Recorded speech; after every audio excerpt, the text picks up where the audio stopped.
जय भवानी, जय भवानी, भवानी. अरे काय काय दिलं आम्ही तुम्हाला?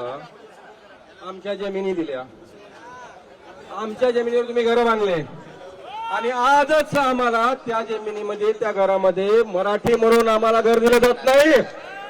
हा कुठला न्याय आहे? जमिनी आमच्या. प्रत्येक चौकामध्ये जावा, नाव कुणाचं आहे? अरे ते नाव असता येत नाही, कोणा माहित सुद्धा नाही. पण एका सुद्धा भूमिपुत्राचं नाव आहे जमिनीच्या एका चौकाला दिले गेले नाही. का दिले गेले नाही? आपण शांत आहोत, मराठी म्हणून शांत आहे म्हणून हे सगळं होत आहे. तुम्ही जागृत झालात, असेच जागृत राहाल तर भविष्यामध्ये मराठी माणसावर कुठलाही अन्याय होणार नाही.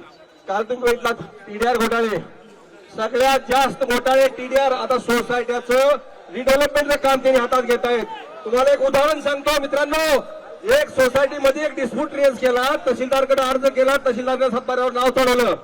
लगेच यांनी सगळ्या त्या सातबाऱ्यावरचा टीडीआर उचलला, स्वतःच्या बिल्डिंग मध्ये लावला, बिल्डिंग बनवली.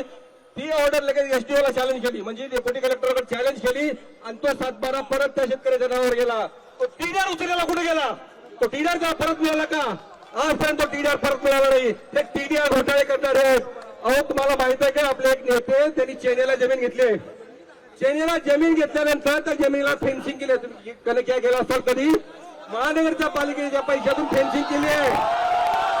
चेन्नईला जमीन गेल्या, चेन्नईला जर गेला ना जमीन, तिथं रोड काढला, रोड आदिवासी जमीन आहे, रोड काढला, त्या रोडचा टीडीआर उचलला. त्या टीडीआरच्या 40 कोटी रुपयांमध्ये स्वतःचं डेव्हलपमेंट करता येते. फक्त आणि फक्त स्वतःचा विकास करतायत, बिना बघितल्या काही घेणार नाही. म्हणून मराठी माणसाला तुम्हाला विनंती आहे, जर आज जागलात तर उद्या जिवंत राहाल. उद्यावर नाही झोपलात तर तुमच्या मुलांना परत त्यांच्या नोकऱ्याच कराव्या लागतील, लक्षात ठेवा. म्हणून तुम्ही जागा आणि असेच जागृत राहा. प्रत्येक ठिकाणी मराठी माणसाला सोबत घ्या, साथ द्या. मराठी माणसावरला अन्याय हे शहर, त्या शहराचे भूमिपुत्र कधी सहन करणार नाहीत. या गोष्टीची मी ग्वाही देतो. आणि आमची कुठेही गरज पडली, कधीही गरज पडली सांगा, त्या ठिकाणी आम्ही तुमच्या खांद्याला खांदा लावून उभा आहोत. म्हणून मराठी माणसाला परत एक विनंती करतो, कृपा करून मराठी माणसावर ज्या ठिकाणी कुठे अन्याय होत असेल, मी कायद्याचा एक वकील आहे, माझी कुठेही गरज पडली सांगा, मराठी माणसावर अन्याय होईल, त्या ठिकाणी 100% तुमच्यासाठी. तर माझ्या समान मराठी बांधव भगिनींनो, माझी विनंती आहे आपल्याला, या मीराबाईंच्या शहराला, या शहरातल्या मराठी माणसाला जर वाचवायचं असेल तर तुम्हाला एकत्र राहावं लागेल, एकजुटीनं राहावं लागेल, एकत्र काम करावं.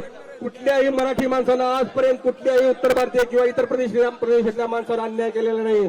त्यांनीच आमच्या पोरी पळवून दिल्या, त्यांनीच आमच्या जमिनी हडप केल्या. एवढं सगळं करून सुद्धा आम्ही तुम्हाला पोटात घेऊन राहतोय, तुमच्या सोबत राहतोय. तर एवढं बोलून माझे 2 शब्द संपवतो.